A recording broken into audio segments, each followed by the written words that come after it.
Почитувани, локалната власт на општина Кочани, предводена од ВМРО ДПМН, силно чекори со реализација на ветените проекти од изборната програма 2013-2017 година.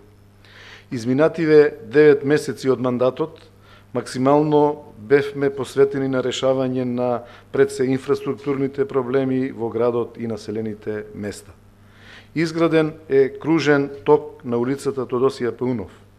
Реконструирана е улицата Љупчо Сантов во должина од 360 метри и ширина од 8 метри. Реконструирани и асфалтирани се 1300 квадратни метри од улицата Славчо Стоименов во Ромското Маало. Асфалтирана е улицата Мишо Арсов во должина од 295 метри и ширина од 5 метри.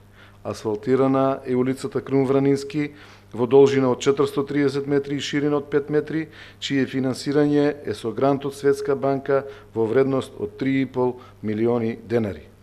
Изграден е армирано-бетонски мост на Голема река во село Полаки и тампонирање патот до местноста Крушка до училиштето во селото Полаки во должина од 3,5 километри. Санирани се ударни дупки на улиците во целиот град и во населените места. Се бетонираа пристапни улици во сите делови од градот и во населените места.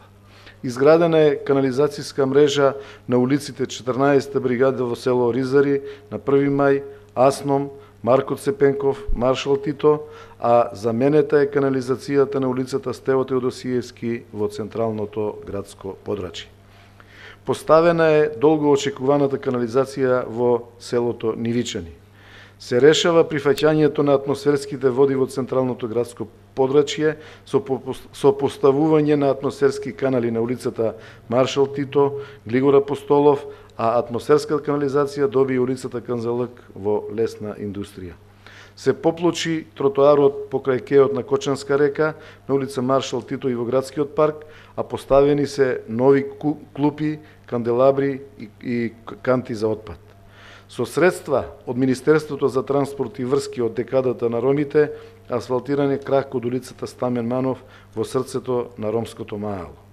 Со комуналното јавно предпријатие Водовод работиме на подобрување на квалитетот на услугите кон корисниците, но и на заштеда на електрична енергија, стабилност на системот и зголемување на корисните количини на вода за пиење. Извршивме замена на пумпите во препумпната станица и во бунарскиот систем на комуналното јавно предпријатие Водовод, а се замени и главниот потисен цевковод во должина од 1300 метри. Проектот е финансиран со заемот од KfW банката, а опфаќа подобрување на системот на мониторинг СКАДА и на водомерите на потрошувачите во градот Кочани.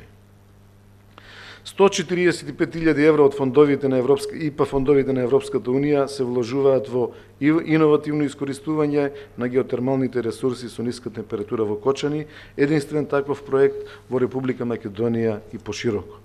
Се реализираат проекти поврзани со регулирањето на загадувањето на сливот на реката Брегалница и за одвојување на атмосферската од фекалната канализација во градот Кочани преку Швајцарската агенција за соработка и развој и грантот од Министерството за транспорт и врски преку Европската банка за обнова и развој.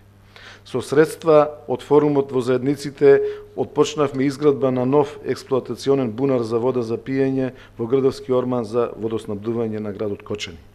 И како што ветивме, така и продолжуваме со активностите, пониква да прерасне во атрактивен спортско-рекреативен туристички центар. Таму, со околу 1 милион евра грант од владата на Република Македонија преку МЕПСО, се комплетира теренот за зимски спортови, за сноуборд парк и патеки за скијање. Во инфраструктурниот дел изградена е вештачка акумулација за вода од која ќе се прави вештачкиот снег, електроенергетска и водоводна инфраструктура за пренос на водата и за подготовка на вештачкиот снег. Осветлени се патеките за скијање. Пристигна опремата за ски центарот, ратрак, топови за вештачки снег, опрема за сноуборд патеката и моторна санка. Од форумот на заедниците регионално обезбедивме асфалтирање на делницата на Пониква до манастирот Свети Васили, а општините Кочани и Пробиштип континуирано продаваат плацеви за викенд куќи, комерцијални и угостителски објекти. Продажбата на земјиште во зоната лесна индустрија е со цел да создадеме услови за нови инвестиции, а во континуитет се реализира легализацијата и планското уредување во општината Кочани. Општината во соработка со приватниот сектор обезбеди донација на едно санитетско возило за потребите на општа болница Кочани во вредност од 3, а исто така доби грант од вредност од 35.000 евра од германската амбасада. По неколку децениска пауза, заради превентива, извршивме авионско прскање против комарци, а наша заложба е тоа да биде и една општа практика за во иднина. Продолживме со поддршка кон културата, со тоа што и оваа година драмскиот аматерски фестивал, познатиот ДАФ, беше издигнат на скалило погоре да стане една поширока манифестација. Обезбедивме донација на околу 1000 примероци од 156 наслови книги за училишната библиотека на Крсте Петков Мисирков во Оризари.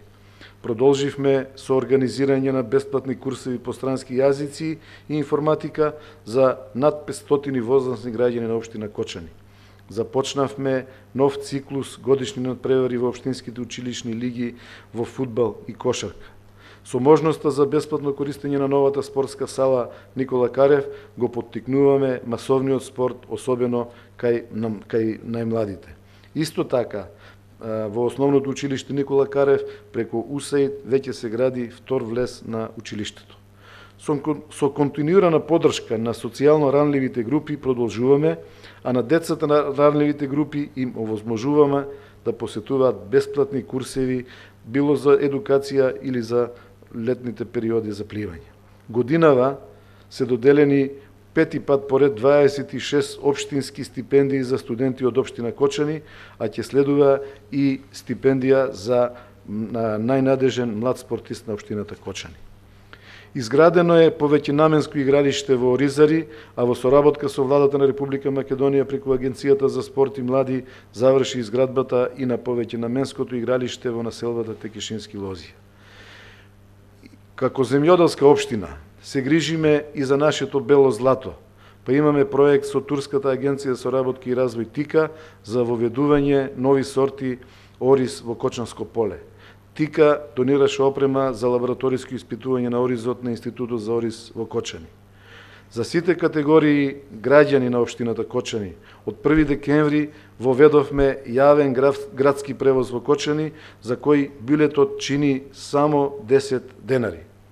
ВМРО ДПМН продолжува со добри мисли, интензивна напорна работа и кон реализација на ветената програма.